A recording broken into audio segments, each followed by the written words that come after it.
1, 2, 3. 1, 2, 3. Hi, Ben. Hey, Marshall. Hey, Eric. Hey, everybody else. Hi, Henry. We are glad you're here. We're glad you're here. In the lounge. In the lounge. The Both- cinema lounge. Once again, both audiologically and Physiologically. visionarily. Emotionally. Your ear holes and your eye holes. Welcome. Wherever you may be finding us, whether it be YouTube Yeah. or I'm still debating if I'm going to put it on YouTube or not. wherever you may find us. Yeah. May it be an MP4 file. Which is only if you're on Spotify. Welcome. We're glad you're here. We're glad you're here. Welcome to the episode. Welcome to Cinema Lounge, the official podcast of the Great Scub Do, the YouTube channel that we never touch. I'm Marshall, and with me today, as always, is Ben, the boy, Herbal. Yep.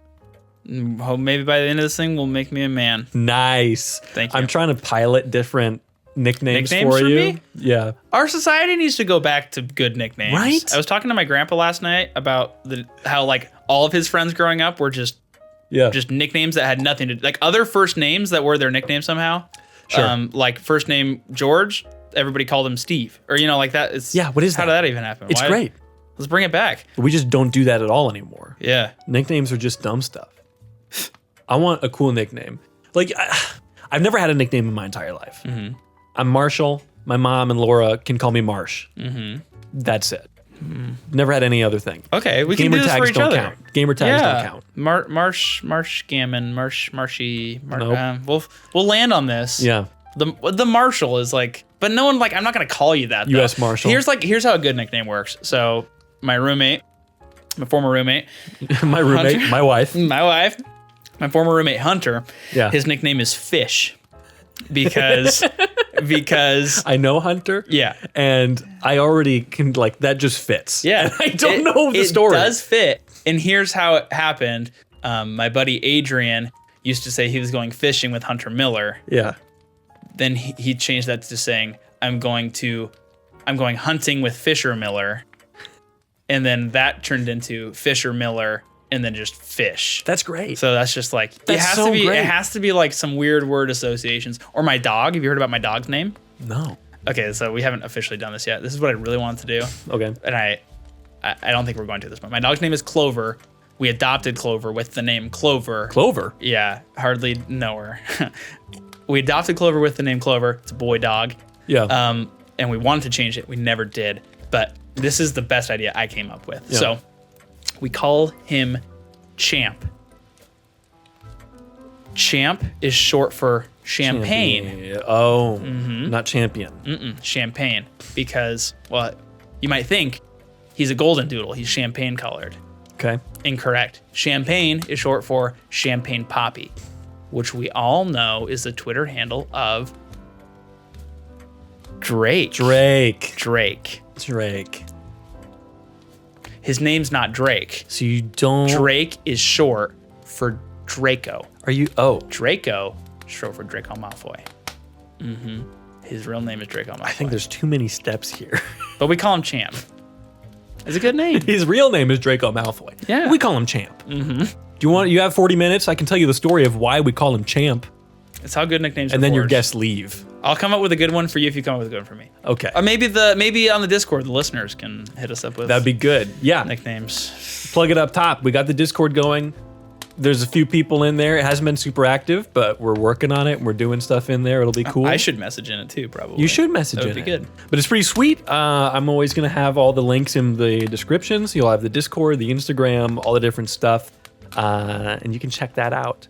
But Ben, looking at changing format a little bit, or rather reverting format a little bit. Okay. I want to talk about the news again. Okay. And we used to kind of meander. I want to keep it tight. I want to keep it going. Tight news. Tight news. You know why they call it news? Because it's always new. Dude, So we're bringing it back. That's I'm fun. changing it right now to say tight news. Tight news. Time for tight news, dude. That news? That was tight. Yeah. That was some tight news. I'll send you some tight nudes. Nice. Very cool. Speaking of things that you shouldn't do. Okay. Did you watch the last episode Good segue of our podcast. of our podcast that we watch do? Cinema watch Lounge? it? Did I watch it? The whole thing? I mean, You at sent least me the some beginning. clips. Yeah. Yeah. Because I did find a good way to do like a pixelated blur for your lewd gestures. Are you serious? Yes, which is not an endorsement. Okay. I don't want to do it all the time. Okay, that but makes sense. I did it and it looked good. That makes sense. Cool. Tight news. Okay. Time for some tight news. Welcome to Tight News, where we talk about the tightest news items For a tight 5 amount minutes of or time. less, what's the time limit here? I don't know. 5 to 10? How funny would it be if we had like a timer and we had to get through all these things in that amount of time? That'd be fun. That would actually be really good for us. That would be a healthy practice for us, Yeah. actually, so the listeners can actually hear about a movie eventually. What about, okay, so we're workshopping this on the show, and I Yep. hope you enjoy this inside baseball. Talk about a movie. So theoretically, the show is an hour long, 60 minutes. We talk about the movie for 30 to 40 minutes. We talk about tight news for 10 minutes. Oh gosh, that's a big timer. It is, but I don't want to make it so short that we can't actually talk about these things. Okay. You know? Yeah. And then if this, then that, which we'll get to. Okay. I don't think that would take very long. Let's just call it a 10-minute. We'll call it a 10-minute timer. Okay. We'll try that out. Okay. That's your job. What? Oh, I'm timer boy. Yeah, because I don't have that. Okay, I have that. 10. I don't. You can't see the minute TV timer. on the. You could put a timer on there, huh? Yeah, that'd be cool. That would be cool. I have, I could do that actually. ladies and gentlemen, I have a timer. 9:56. We're going. Oh, we're going? Yeah. Okay, welcome to Tight News. Tight News theme song. I'll come up with it, I guess. Cool. Okay, everyone. We're gonna start up top. Easy, fast, tight news. Avatar getting good reactions. That's cool. Yeah, I still haven't seen the first one even. What? Yeah. That's weird. I guess you were like pretty young when it came out, I guess. I would have been 9. Yeah, that's maybe too young for that long of a movie. I feel like if I was a parent with a 9-year-old, maybe I wouldn't take them to. It also just doesn't look interesting to me. Yeah. I feel like 2009 was the perfect storm for that movie to come out because the visual effects in that now, not wildly impressive or game-changing. Yeah. 2009, that was crazy. Yeah. So you get James Cameron, you get crazy visual effects, and not a lot else was happening in 2009. I think the other biggest movie that year was probably Star Trek. Yeah. Barack Obama. That's 2009. Yeah, it was the Great Recession. So, yeah, that was happening. Dude, the Great Scooby-Doo. Maybe people were. But, I mean, I remember a lot of people going and seeing it multiple times when I was. Really? Yeah. That's crazy. I was in middle school, yeah.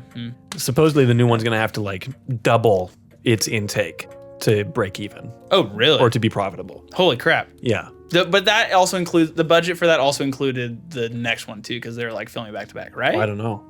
Maybe? Couldn't say. Okay, But this is anyway. our first tight news item. That's fine. Avatar, getting good reactions. Not out yet. We'll probably talk about it on the show. Fun. Also, Cameron doesn't give a crap what you think about it. So No, and I love that.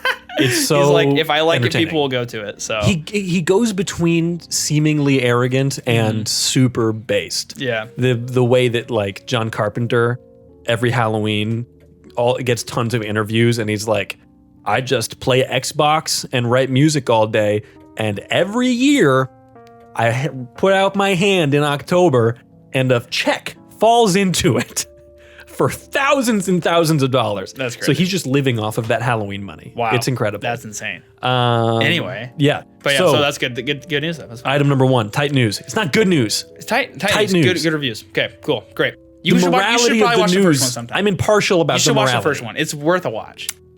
We could do a 30-minute thing on that. Yeah, We it's could do not. that. It's not worth a watch. That's for sure. I'll definitely watch it.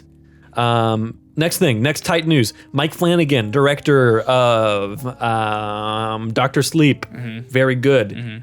Midnight Mass, very good. Haunting at Hill House, very good. Bly Manor, pretty good. He also did Gerald's Game? He did another one of those Stephen King things. Okay. For Netflix. He's doing, for Amazon, The Dark Tower. Oh yeah. Okay. I think I maybe as a did hear that. series. Cool. My uncle just gifted me the entire box set. Wow, good luck. He said, I don't have room for this in my house and I just finished it. Please take this and don't give it back to me. There's too many of them. He said it's really good. That's what I've heard. I mean, it's supposed to be Stephen King's opus. I know nothing about it. My boss, Bob Seger, not the singer, loves them. Oh, cool. They're probably his favorite book series, and he wants me to read them. I may never do it. Okay, well, if you want to borrow them, I have the box set. So Well, I don't. Next piece of tight news. Cartoon Network planning to go back to roots. Quote from the new guy in charge. the LeVar Burton Yes. Story of Kunta whatever Kunta his name, Kinte? Kinte, yeah. Yeah, dude. They're going back to roots. It's Wow. crazy. They're going to do an animated adaptation. That sounds great. Yeah. The real news, they're going back to the roots of the network. So the guy who is now the head of the network, I don't know if this is a new development that he's in charge, but he used to work in the network, said, when I joined the network in 1996, in our minds, it wasn't a kid network, it was an animation network. So that's kind of like the vibe that we're getting from that. I think that's really cool. Yeah.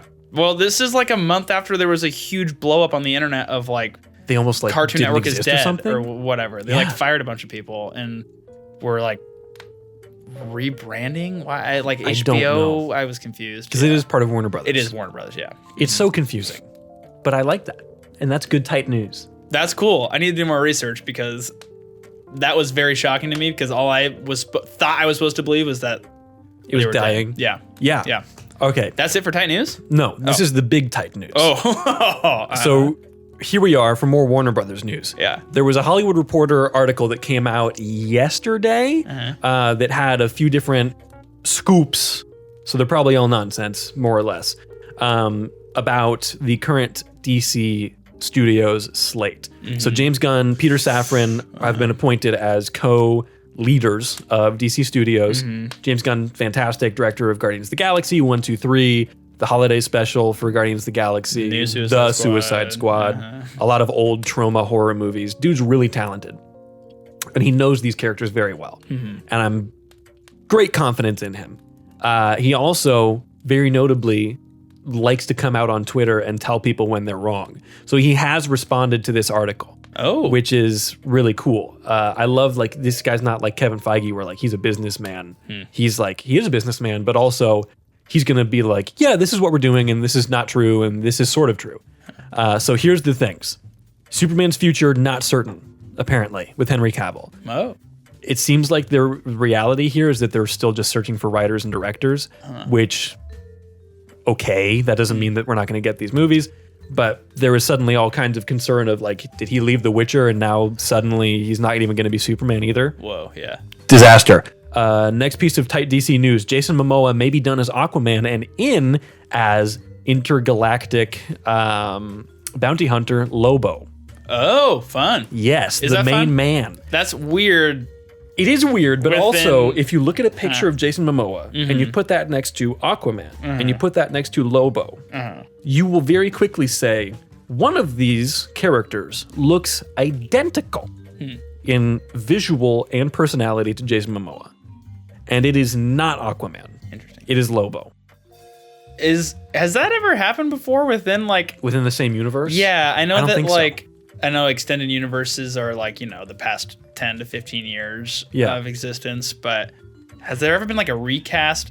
Not even a recast. I don't know what you would even It's call like a totally that. different character. Yeah. Yeah, Marvel An has a uncast. few. Yeah. Marvel has a few like that, but none to the level of this is a member of the Justice League. Yeah. And now we're having him be a Superman villain. I wonder if that almost like makes a statement of this is a brand new universe. We're willing now. to do whatever Yeah, we're going to do. like almost like screw that old stuff is like not canon anymore. Yes. Like that's almost what it says. Well, here's the next piece of news what? too. Did I foreshadow? Wonder Woman 3 not moving forward.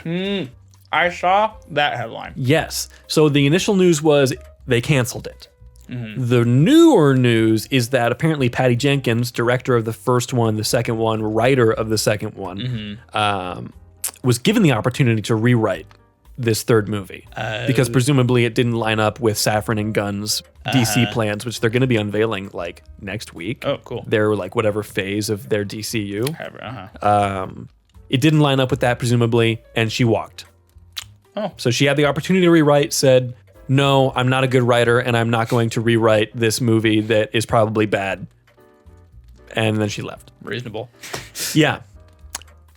I'm fine with this. Yeah. If they recast Gal Gadot, I'm also fine with that. She did a good job, but like, maybe get a muscular Wonder Woman. Maybe get a one. I don't know. I like Marshall. Listen, How dare you? there are different interpretations of the character. That's what I'll say about that. Wow. Well, that was almost like, I hope there's a female listener out here that at you for Saying that she's not body vastly shaming Gal muscular. Gadot. Oh, I would not shame her.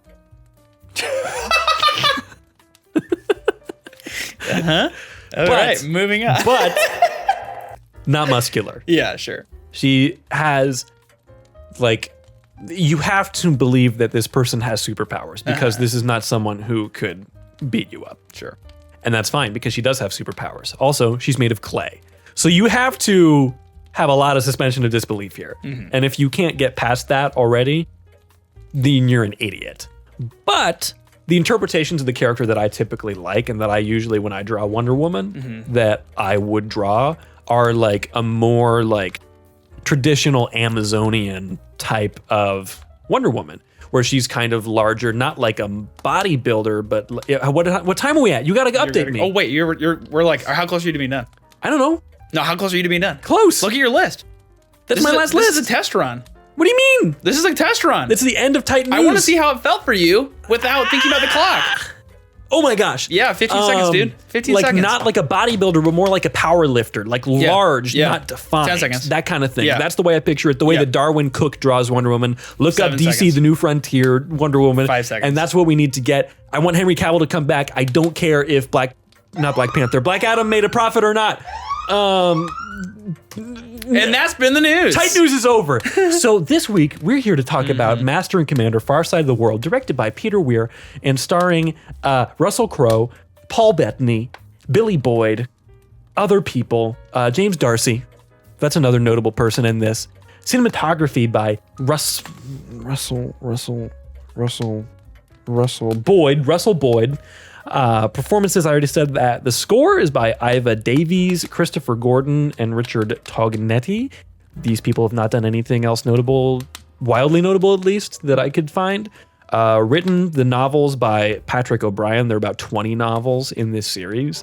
And a 21st that is incomplete, that is just known as 21, which is kind of That's insane. really badass. That's insane. The screenplay by Peter Weir and John Colley. Visual effects, ILM and Weta primarily. Directed again by Peter Weir, who has done Witness, Mosquito Coast, Dead Poets Society, Truman Show. Really, really great talent behind this. Do you want to know the awards that this movie won? I saw it won best. It's won cinematography. Yes. And It won two. There's one more. Oh shoot. For Oscars. Production. Something with production. Nope. No. Oh, it won special effects. No. Damn. What was it? Sound editing. Oh. So Russell Boyd won Best Cinematography and Richard King for Best Sound Editing. It was also nominated for Best Picture, for Best Director for Peter Weir, Best Art Direction for William Sandell and Robert Gould, Best Costume Design for Wendy Stites, Best Film Editing for Lee Smith, Best Makeup Edouard Henrique III and Yolanda Toussaint. Best Sound Mixing for Paul Massey, Doug Hemphill, and Art Rochester, and Best Visual Effects for Dan Siddick, Stefan Fangmeyer, Nathan McGuinness, and Robert Strongberg. They won Best Cinematography, Best Sound Editing. Every single one of those other categories went to one movie. Do you know what it was? And 2003, right? Yes. Well, 2004. Movie came out in 2003. Oscar season is 2004. Was 2003 Return of the King? No, but it wouldn't. Can't tell you. I'm gonna say Return of the King because I think it's about that time. But Yes. it was. Let's go. That was a stacked year for the Oscars for Best Picture. I think Cinderella Man might even be that same year. They stopped filming for that, so Russell Crowe could do this. Oscars 2004. Let's just look it up really fast. Best Picture.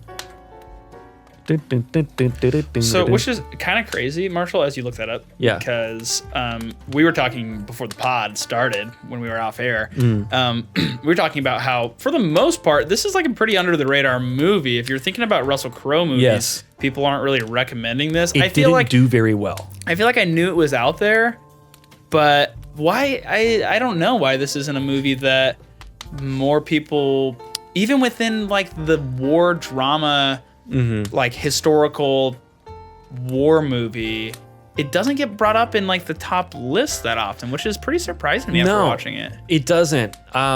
So before we get into it, Master and Commander, Far Side of the World, directed by Peter Weir, is about Captain Jack Aubrey and his friend and the doctor on the ship, Stephen Morant, I think is his name. They never say his last name in the movie. Maturin. Maturin, that's right. Yeah. So which is also the title of the books it's based off of. Is like, aren't all Aubrey the books, Maturin or something? Isn't it like Aubrey / Maturin? Isn't that just it's all the Aubrey Maturin? That's all the series is called. essentially. Yeah, I don't know. I think that's what it is. Cool though. Yeah, it's just. But it is a combination of a couple of the books, but the idea behind this one is that they have been sent. It's 1805. I wrote it down. Where's my notes? Napoleonic Wars. It is 1805. April 1805. This is the orders, or this is the opening line. April 1805. Napoleon is the master of Europe. Only the British fleet stands before him. Oceans are now battlefields. Really cool. Their orders: HMS Surprise, 28 guns, 197 souls. North coast of Brazil. Orders to intercept French privateer Ed Sheeran. The French privateer Ed Sheeran, en route to Pacific, intent on carrying the war into those waters. Sink, burn, or take her prize. So that's the basic premise. And you kind of get into this thing of the obsession with getting this ship and the cost, the very real cost of the lives of the men around you. And the thing that I wrote here is, where is it? Yeah, I think this movie really calls to question what it means to be a man, what is our duty to those we oversee and those we answer to, or versus those we answer to. Tell me that one more time. That was how you interpreted it? Yes, so these are like the larger themes of the movie to me. Is I think this movie calls to question what it means to be a man, what is our duty to those we oversee versus those we answer to. So that's kind of the overall theme of the things. Yeah. What was the thing that we were saying before I went on that? I said it flies under the radar a bit in terms of recommendations, or like on the IMDb list, Yes. it is like in the thousands. Which is so just seems popularity is 2,192. That just seems crazy to me because I love this movie. I think it's very good.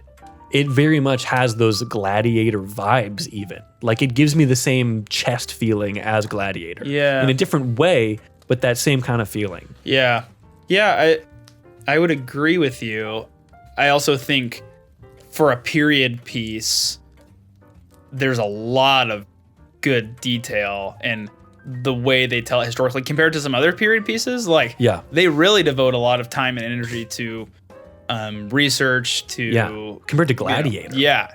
Absolutely. Wildly inaccurate. Yeah. As opposed to this, where they talk to like a super fancy watchmaker to make period accurate watches, as well as like the ropes on the ship were even mostly custom made because the way that they weaved them was in a different direction modern times than it was back then. Wow.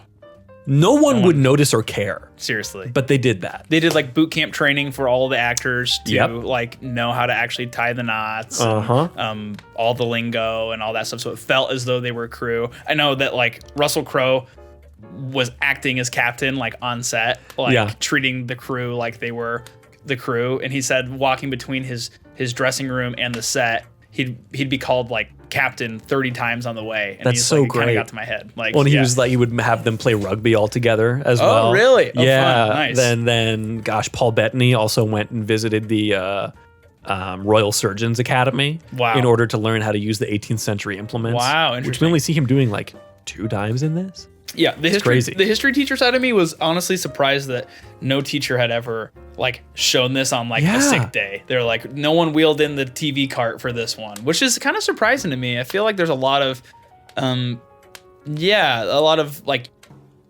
world history movies, U.S. history movies that get shown in school, and this is not one of them, which is kind of surprising. I mean, I would definitely choose this over Glory, and I see Glory, and that's more specific to our culture and our American history and everything. Right. But if we're just talking about the quality of the movies, Glory's very good, but this movie doesn't have Matthew Broderick in it, so that's already a step up.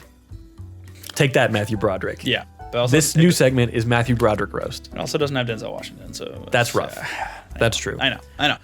Something. Oh, sorry. Before we get off that topic, something that I thought was great from the historical piece was that they actually cast a crew that was from the ages of 6 to 60. 90,000. Yeah, seriously, however that old guy was. Yeah. But like they had the, like powder rats running around that were like 6-year-olds, and then they also had like 12-year-olds that were serving in like officer positions, and just like I think that and these guys that have been sailors for like their entire lives, and they're old guys now. And I guess they like went around the world casting, and specifically were looking for like ugly dudes, like people who looked like they belonged on the ocean, which I think was really neat. I mean, they were all like not good-looking guys. It was fantastic. Looked like sailors, but Rugged. then it also made Russell Crowe pop as like this charismatic leader of the crew, like, absolutely, because he stood out because he's a good-looking Russell Crowe. And Jack Aubrey is so charismatic. Yeah.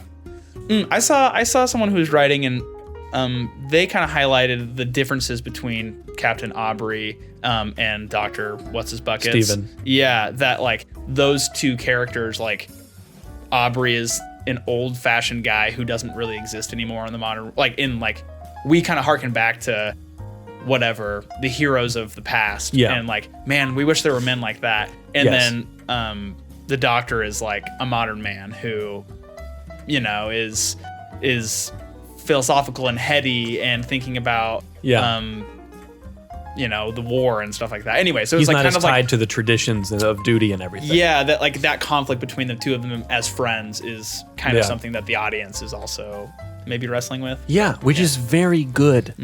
I like that a lot. Yeah. Sorry, we are a little off track from whatever we started talking about. Not necessarily. We're talking about movies, and this is a good movie, and this is what we're talking about.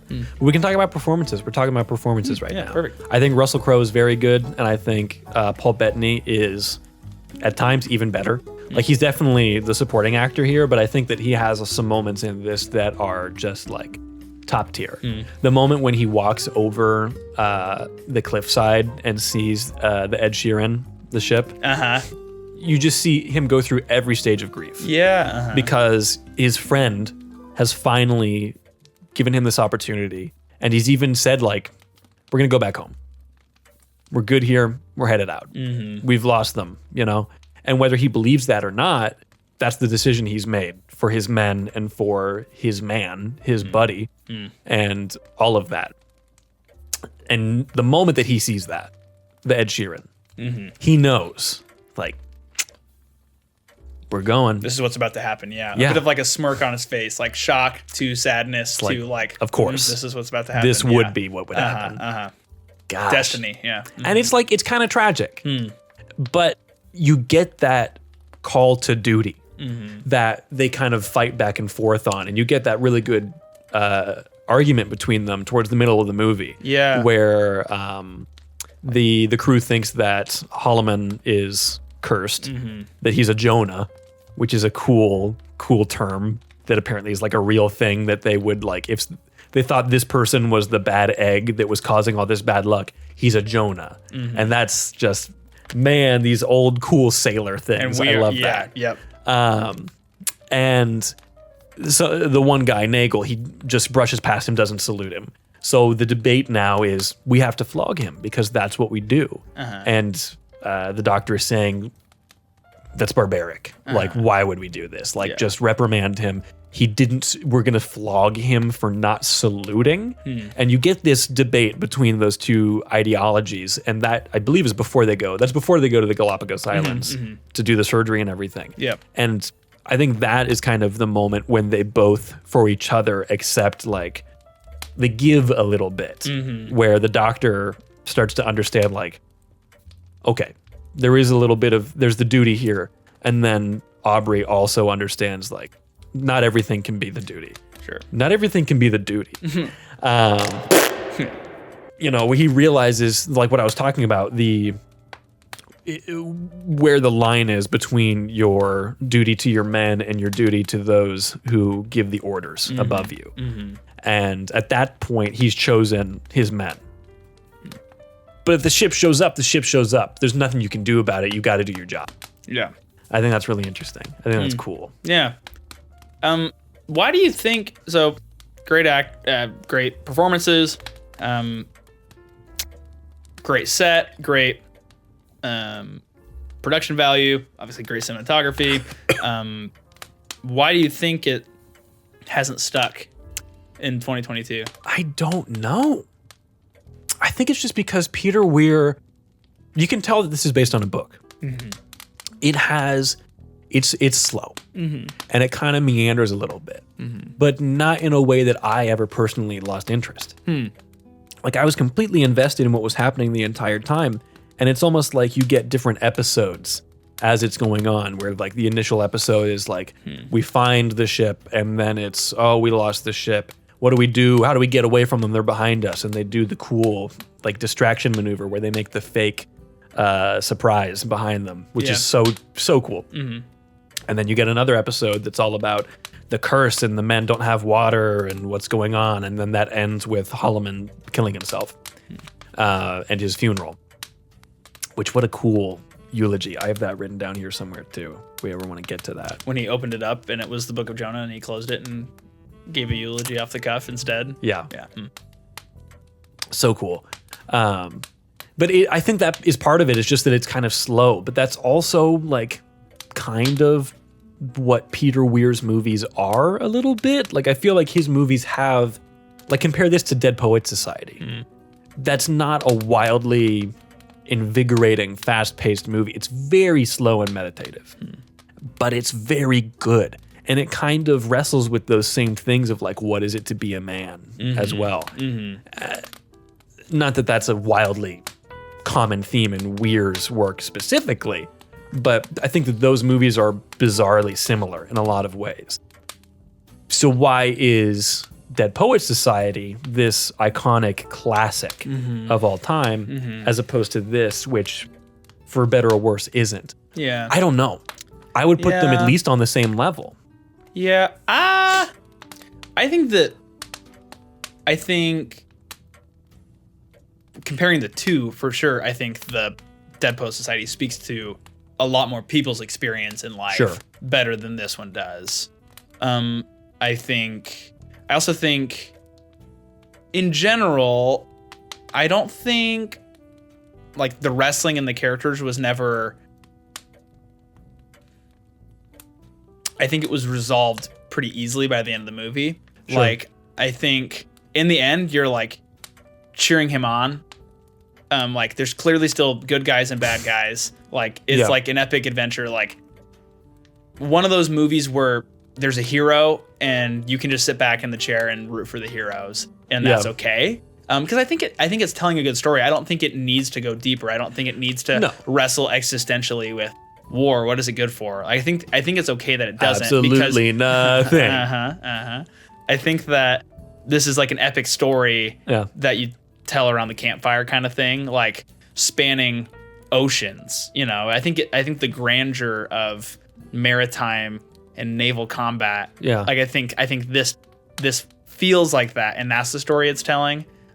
With heroes that are no more, like the folklore. It's almost like what our society builds up George Washington to be. Like as the leader of the Continental Congress, he's like this hero that can do no wrong. And I think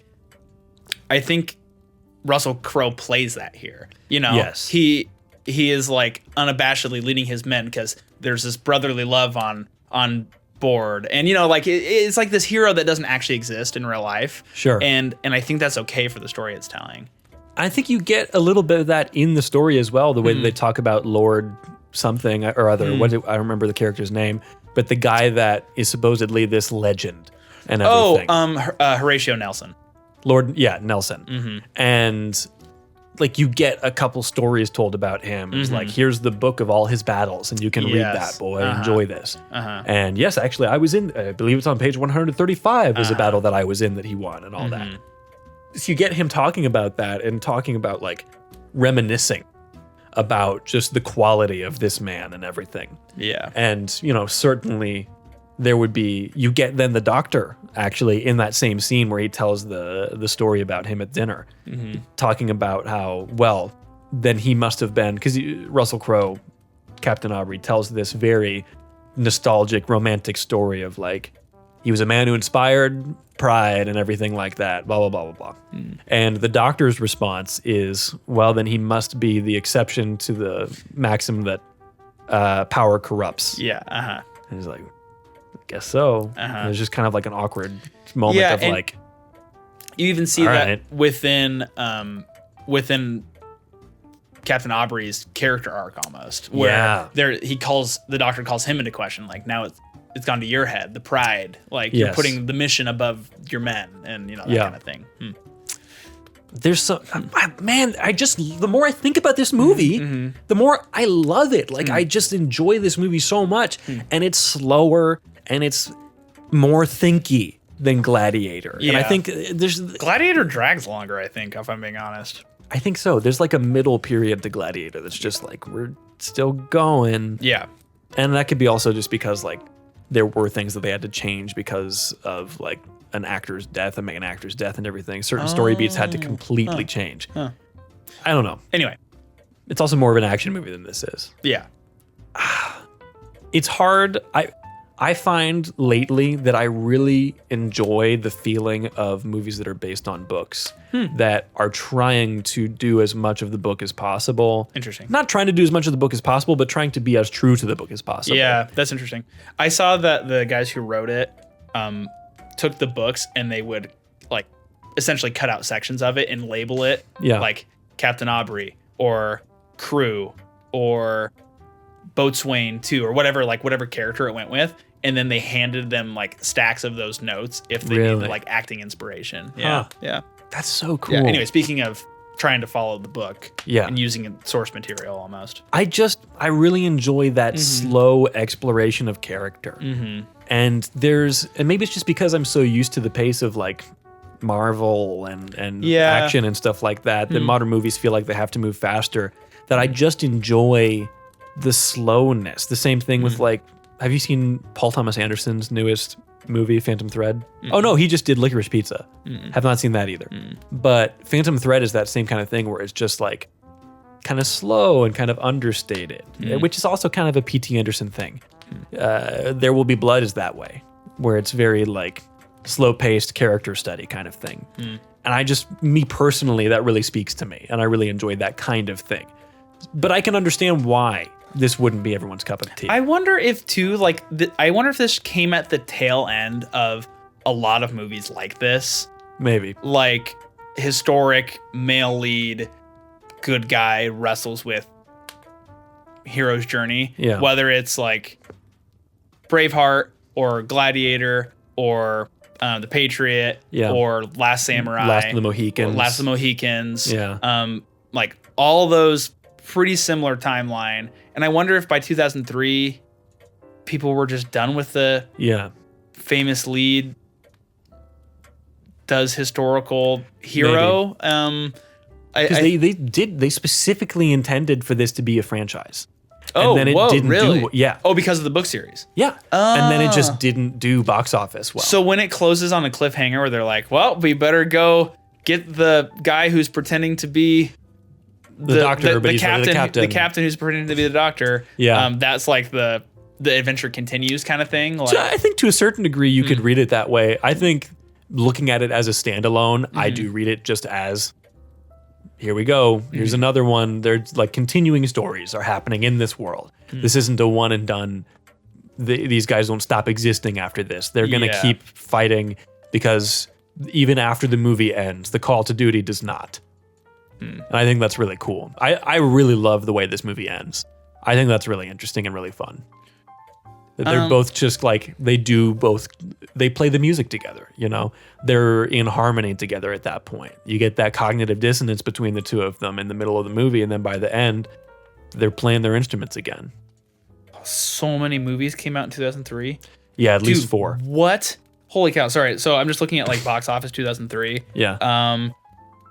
Master and Commander: Far Side of the World is number 33. Yeah. Grossed 81 million, and I think it was a 20 million budget. Can you imagine a movie like this coming out today and making anywhere near that amount of money? Yeah, that's crazy. Insane. Yeah, but top box office grossing 339 million. Return of the King. No. 2003. Uh-huh. It's not a Star Wars. Lord of the Rings: Return of the King, I'll give you a hint, is 4th. So really? let's see if you can name the top 3 grossing box office 2003. 2003. Can you give me a genre? Okay. 2 of them are also ocean related. Dang. That's Ocean related. 2003. Both were distributed by Walt Disney Studios. That's my second. Oh. Ocean related. So was this technically, because it's a Miramax movie, which was under the Disney banner at this point. Oh, that's fine. Ocean related. So it is specifically Disney? 2 Disney ocean related movies are Finding Nemo. Is number 1. Yes. Nice. Because it won Best Animated Feature. Genius. 339 million grossed. Second one. Disney Ocean. Is it animated? No. No, it's live action. I'll give you a third hint. It's ocean related. It's also boat related. It's a similar movie to the one we watched. Pirates of the Caribbean. Yes. Johnny Depp was nominated for Best Actor for Curse of the Black Pearl. Wow. How crazy That's is awesome. that? I Can love you that. imagine? That makes me so happy for him. Good for him. A genre movie. That's crazy. He does do nuts. great. And then third before Lord of the Rings: Return of the King was The Matrix Reloaded. I was thinking of the Matrix movies. Yep. But they weren't based around the ocean. Gosh, other notable ones on the list: Bruce Almighty, Elf, Seabiscuit, Mystic River, Lost in Translation, Master and Commander, and Lord of the Rings were all nominated for Best Picture. Oh, interesting. Last Samurai also came out. Really? Mm-hmm. Dude, it's like there's a big list. That's crazy. Anyway, so I guess I could also see why this. It was a stacked year. Yeah. But even then, like Russell Crowe is a name. You know, Mm-hmm. and this was a time when names would still get butts in seats. Not like today where it's like a Will Smith movie and no one cares. Yeah, right. It's like, all right, cool. Yeah. I guess, is he going to hurt me? Is he going to come and get me? Yeah, yeah. Get it? Because What a different world. Oscars when he I'd love to slapped go him. back to 2003 when like movies are, gosh, there's the feeling of a movie, and it's probably childhood rose-colored glasses too. Yeah. But just going to a movie theater, 2003, like the only time you're gonna see it like that is on the screen. Not, I guess I could go to Blockbuster and get it on DVD, but we could get into a whole long Yeah. thing Yeah, about yeah. like how Martin Scorsese and Quentin Tarantino, like every time they say something, it just gets taken out of context and Marvel fans get super mad. Yeah. And then I read what they actually said and I'm like, no, they're completely right. Like they're 100% correct. I could go deep into that. And if you want to fight me on that, feel free to, but that'll be a whole long thing. What other categories do we have here? Score. The music is fine. Yeah. Like I really, the only time I really noticed it was at the end of the movie. Like I really enjoyed when he's giving this final speech at the end and they're committing to the bodies to the sea and everything like that. The only other time I noticed it was when Russell Crowe and what's the doctor's name? Paul Bettany. Paul Bettany played cello and violin. Sure. Because Russell Crowe learned violin. Yes, he did. It's not his playing that we sure. hear in the movie. There is a professional doing the actual Right. playing, but he did learn to play the violin. That's so that is him playing it. man. Yeah. That's Apparently, awesome. it's the hardest thing he ever, at that point at least, learned to do for a movie. Cool. Yeah, Sick.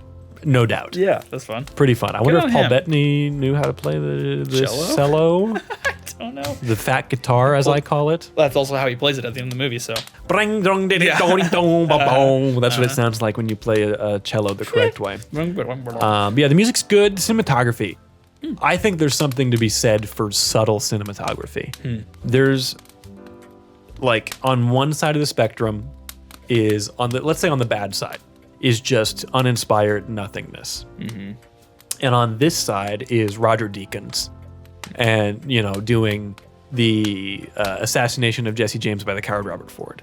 And you get these iconic, gorgeous shots of like Brad Pitt in front of the train, and beautiful, beautiful shot that they kind of recreated in Red Dead 2, which is kind of fun. Or literally every single shot in Skyfall. Yeah. Visually beautiful stuff. The same thing with like Raiders of the Lost Ark. And then on this same side of the spectrum, but on a completely different wavelength, is the kind of stuff that you get in this with Russell Boyd, or other movies that I like. Look at the Phantom Thread, like very visually pleasing movies that aren't trying that hard. Yeah, that doesn't look like they're going over the top. They're not wildly stylized. Yeah. And I think there's something really cool to be said for that, and that it brings a different feeling when you have this Roger Deakins look than like if we were shooting this movie the way that Indiana Jones looks. Yeah. It would give it this mysticism and mythological feel that I think would betray the story. Right. And that's just not what Peter Weir likes to do. They wanted this grounded in reality. Yes. When you're below deck, it feels cramped and claustrophobic. When you're above deck, it looks like a ship on the open water. Yeah. And, because a lot of times it is. They spent 10 days actually on a ship at sea. They freaking like purchased it. They were like, oh, look, a ship's for sale. Let's buy it. Yeah. Well, then they sold it to some like historical foundation on the condition that if they ever needed it for a movie, they would lend it back to them. Whoa. Isn't that crazy? That's cool. One condition. One thing. We'd like this ship can be yours if we can borrow it sometimes. If it can also be mine. Yeah. Thank you. Yeah. Thank you for my boat. Yeah. You're welcome. Take care. It's very good. Yeah. I think it just, I can't pick out a specific shot that's like super cool or super impressive. Yeah. But I think the entire movie looks fantastic. Yeah. And it's wildly effective. The only things that I can think of are like the moment when like Russell Crowe and his first in command are up on the top of the mast. And that's just cool. Yeah. But a lot of times it's just very regular stuff. Like one of the more pretty shots that I can think of is when they're first repairing the ship after their first encounter with Ed Sheeran. And you just get this beautiful shot that's almost in silhouette of just all of these guys up on the rigging and fixing things and everything. And it just looks cool. Like, I don't know. There's just something interesting and different about it that's not, I don't want to say not special because that's not the right word. It's just not wildly stylized. Yeah. I think I saw people, whoever was, oh gosh, was it what interview was I reading? They referred to it as like making the shots look like portraits, or like if you had a portrait of a boat, this is what it would look like. Yes. Like as the two ships are going into combat with one another, like portraiture is like the kind of the sweeping look they were kind of going for. But even then, like that's interesting because then you look at a movie like what's it called? Barry Lyndon, the Kubrick movie. Every single frame of that movie looks like an oil painting. Oh, interesting. It's not like visually, but like the way that it's staged and the way that everybody is blocked out. It's just fascinating. Yeah. And I can definitely, like, you look at a different medium. Like, this isn't an oil painting. Right. This is gouache. I don't know. Or like a really cool watercolor of this ship, you know? And I can 100% see that. That's really cool. Yeah. Huh. I think that beyond that, you don't need the cinematography to be like the wow. Yeah. Because there's so much going on. Like the pieces they were able to juggle in this movie is pretty insane. Whether it's like above deck, below deck, like filming on the ocean in an actual ship. Yeah. Like the details that they included, it's like insane. I can't imagine just the scale of it. The scale of the whole thing. It's a big movie. It's like insane. I saw that they constructed, so they had obviously the boat that was in the same whatever as Titanic. Yeah, the same giant tank that they made. Tank, like a gimbal with a boat on top of it. Yeah. So there was that set. Then they had a set for each level of Each the boat. deck. Yeah, each deck. Yeah. So then they could like swap between and film on both. Really? And then ILM made the miniature of whatever the name The of the boat Surprise. is. Yeah, the Surprise. HMS Yeah. Surprise. Which Surprise is on our side. It's very good. And the fake ship name they gave it at the end is the Siren, which of course like luring it in. That's fun. I like Wow, that. I never put that together. Well, I'm just a genius, so Sheesh. Anyhow, sorry about it. So I think they don't need. I don't think they need the stylized shots when they're working with all that stuff. It just Yeah. feels like The feels like the movie, shit. the rest of the movie does a lot of the work. Yeah. It's already impressive enough. Yeah. What other cool notes do I have here? Oh, I love Holloman's, or Mr. Hollom. Have I been saying it wrong this whole time? Mr. Hollom, whatever. His eulogy is, the simple truth is not all of us become the men we once hoped we might be. But we are all God's creatures. If there are those among us who thought ill of Mr. Hollom, spoke ill of him, or failed him in respect of fellowship, then we ask for your forgiveness, Lord, and we ask for his. That's cool. That's really cool. I think just the idea that like he has that conversation with him about how, you know, you've got all the marks and you've got all of the skills and everything. Why are you not moving up? You should be higher up than you are. What's the issue here? Yeah. And I think you see that like that was what Hollom wanted, and that's what he wanted to do, but he didn't have the metal for it. And I think that that's something that tragically was not lost on him. Like he was very well aware of his insufficiency. Right. And that's a big part of what ultimately led him to what he did. And it's sad. And I think that what Aubrey says is 100% true. Like, not all of us become the men we once hoped we might be. We can strive and hope and try. We can do Star Trek quote. You can do everything right and still fail. And that sucks. Yeah. But it also, I think, in the movie, brings into perspective the stakes of everything for Aubrey. Because he's realizing, like, everything that we're doing has really real stakes. Right. Like, the enemy did not kill this man. He killed himself. Right. Or even like so, we killed the him. crew did. Yeah. In a psychological way. And so did he. He was like kind of on board. Yeah. He was like, A little I believe bit. he's cursed. Yeah. Yeah. And that's, I think, a really interesting aspect here. Yeah. I don't know.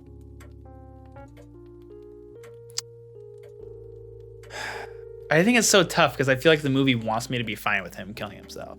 Like the movie is like at least what I felt was like relief. Like, okay, good. The conflict is over. They can move on now. Yeah. Like, and I feel like, I don't know, as a character telling the story, I think I don't know. Does that make him wake up, do you think? Does the eulogy make him realize that this has real stuff? Because even in the end, they fight the ship and people die and they move on. I don't know if he feels the weight of it. I think he does. And I think the thing that ultimately really causes that change is when the doctor is shot. And that's when it like is really nailed in the coffin, because he does say like, we're going back to England. We are cutting our losses and we're heading back. Yeah. And if they didn't see the Ed Sheeran right there, I think they would absolutely would have. I have no reason to believe that they wouldn't. Yeah. But if you are him, you're Captain Jack Aubrey in this situation, and Ed Sheeran is right there. Yeah. You can't now say, yeah, he was right there and we were super prepared to take him down and we didn't. Sorry, King. Like, you're just directly disobeying orders at this point. So you have no choice. At this point, your duty is your duty, and that's what you have to do. So I think he understands at that point the deal, and that's why he's not just rushing in haphazardly like they did initially and like they did the second time almost. Yeah. Like, there's a much more clear plan of attack and everything. Like, even with the speech that he gives him at the end. I don't have that one written down. I failed you in that. Something along the lines of like, we are England. Like, yes, which is very yeah, good. Yeah. Yeah. England is back there, but right here on this boat, this ship, this is also England. Yeah. I think that's good. I like it. 2 points to England. Ting. Ting, ting, ting. 2 Okay. points. Do you have any other special notes? No. Paul Bettany's incredible. I love the little details we see in the Acheron's captain's quarters that show their captain just like as a mirror of Aubrey. Like he plays the violin and his buddy plays the cello. We see a French horn and another brass instrument. Oh yeah, that was kind of fun. Yeah, the whole time, and we see them like looking at each other through their spy glasses on the like. These guys are mirror images, and I think that he sees it that way. He doesn't see some ultimate evil enemy. He sees a challenger who is his equal, and he wants to test his metal and that guy's Like metal. 2 boxers in the ring. Yeah, and I think that's interesting. I think that's cool. But like him seeing it as a game is that same kind of thing. Like he grows out of that by the end. Yeah. Fun thing with Russell Crowe and Paul Bettany's Yes. like playing off each other here. Yes. I saw an interview with Russell Crowe where he was thankful that they had cast Paul Bettany because they had just came off of A Beautiful Mind together. Yes. And so Very he good. said that there was like some unspoken language between the two of them that they kind of formed on that film that carried over to this So like one. he's inside his head, you know? Yeah. I see what you did there. So funny. This is the first movie to ever film on the Galapagos Islands. Cool. Fun fact. Fun fact. This is the general trivia portion of the game.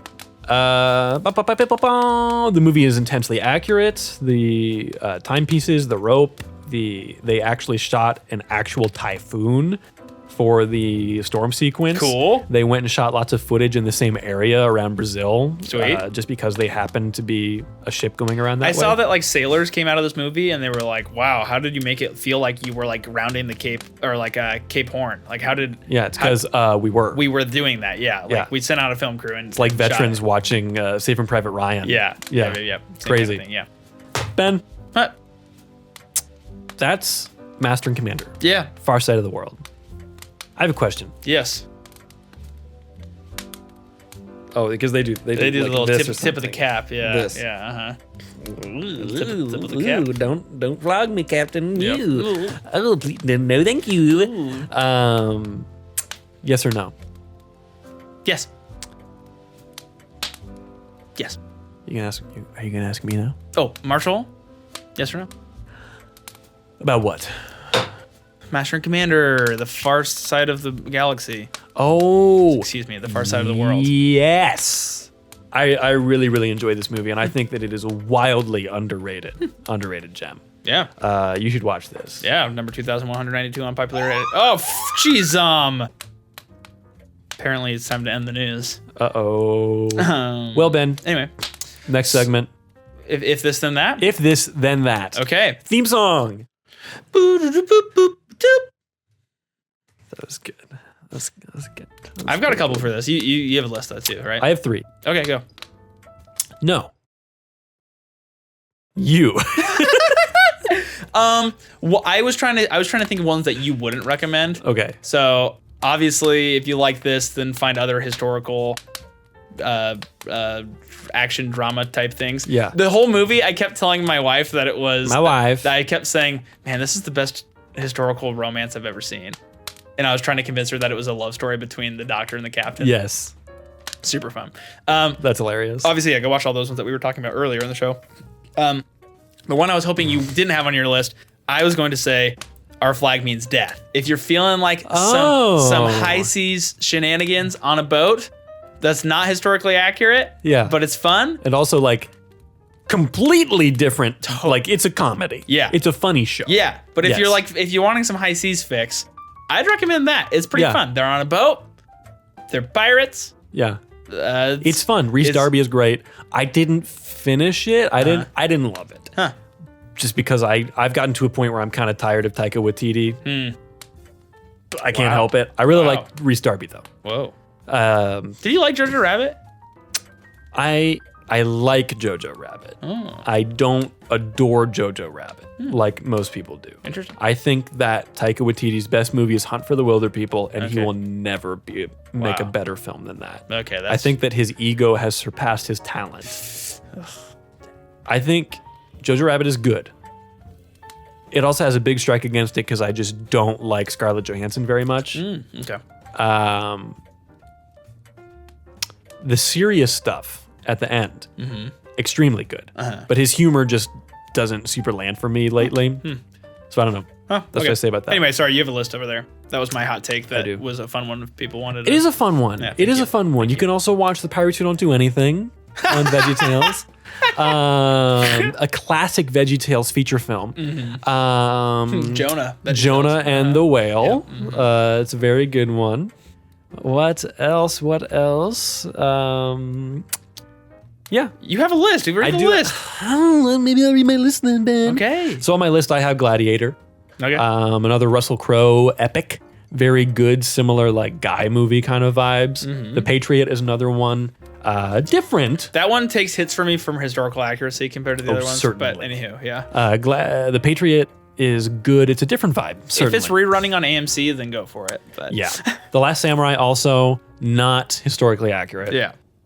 But good. Yeah. Little bit of white saviorism in there. Yeah. But also, I feel like most of that for me is abated just because he is learning to appreciate their culture. Right. And like realizing, oh, I want to be like you guys. Yeah. They are all guy movies. I'm glad you said that. Yeah. There's not a lot of... They're not film bro. No. There's overlap here. Yeah, There's really not really any inclusive storylines in any of them. Or people that, are not white or like... This is the movie you watch with your guys. Like, we're going to have what should we watch? Gladiator! Yeah, right. Yeah. Yeah. And then have a men's Bible study afterwards. Yes. Yeah. You know what I'm talking about, though. I know exactly what you're talking Everyone knows what I'm talking about. That's so great. That's true. Thank you. And now we're going to see how Gladiator relates to Ezekiel. I just really identify as not being able to be the man I want to be. And I feel like I'm just like Commodus. Yeah. How? What? Patrick Bateman is my idol. I really want to be like Braveheart, but actually I'm much more like the other guy that rats him out. Damn, it would have been funny if I knew their characters' names. It would have been so funny. I'm sorry. Anyway, what? Well, those are my movies. Everyone. Robert the Bruce. Sorry, thank you. Oh, yeah. That was the guy who. That's the guy who ratted him out. That's the guy who. Anyway. Well, everyone. Are you taking a selfie? I'm just doing a little Cinema Lounge thirst seducing? trap. Yeah. Hey guys. New thumbnail. We got to do our thumbnail faces.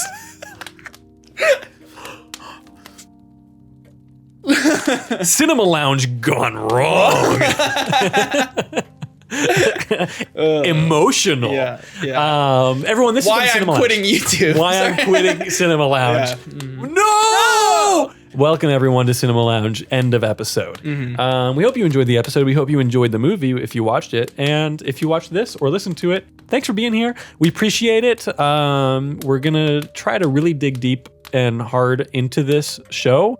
We want to make this a big thing, and we want to make this successful. So, listen. Check out the Discord. There's a link in the description. We're in there. We announce the movies and everything that we're going to be talking about. You can chat with us, ask us questions in there.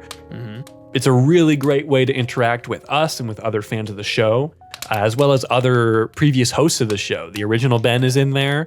Bill Grippenstraw, who is on episode 2 where we talked about the social network, he's in there. Wow. They have a special role, which is host.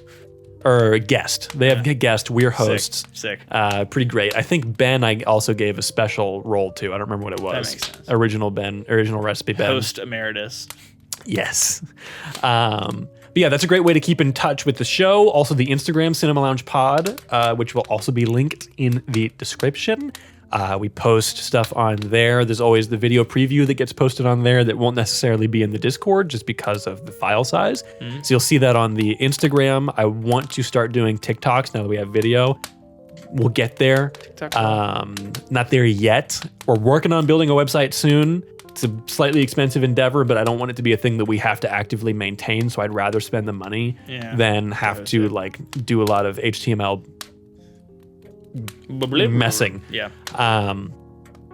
So yeah, check us out on all those places. If you like the show, if you like this episode, if you like other episodes that you know someone you know would like this episode, like my friend likes Spider-Man, give them our most listened recent episode, Spider-Man No Way Home. Or they like The Batman, send them that one, whatever. Share the show.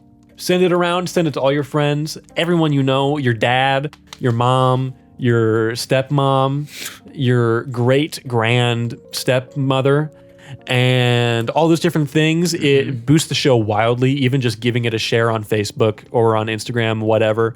A repost, not saying anything about it. Gets eyes on there. Fantastic, yeah. You can rate the show on whatever platform you're on. Spotify even has a rating system now, so you can have that. Cool. You can do a 5-star if you write it on iTunes. We'll check that and we will read that on air. We used to do that. I want to get back to it. You can also follow the show to get notified. Make sure to follow the show, whatever platform you're on. Press that follow button, that subscribe button on whatever platform you're on. Make sure you get notified when new episodes are out. And that's all, guys. I hope you enjoyed the show. Marshall, we have to toast. We have to toast. Do you want to start? Yes. Okay. I would like to toast to turtles not explored, beetles not seen, birds never flown. Hear, hear. As in the good words of Captain Lucky Jack Aubrey, here's to our wives. Yes. Here's to our lovers. May they never meet. Aha! Dinked it. And I love my wife. I don't. I love my wife. Okay. Not almost married. To Master and Commander, far side of the world. Cheers. Amen. Dink it, sink it. It's good. Yeah, it's good. All right, guys. All right, well, Thanks for listening. bye. See you next time. Check out the stuff. Send it to everyone you know. I love you. Bye, Eric. Oh, I've been Marshall.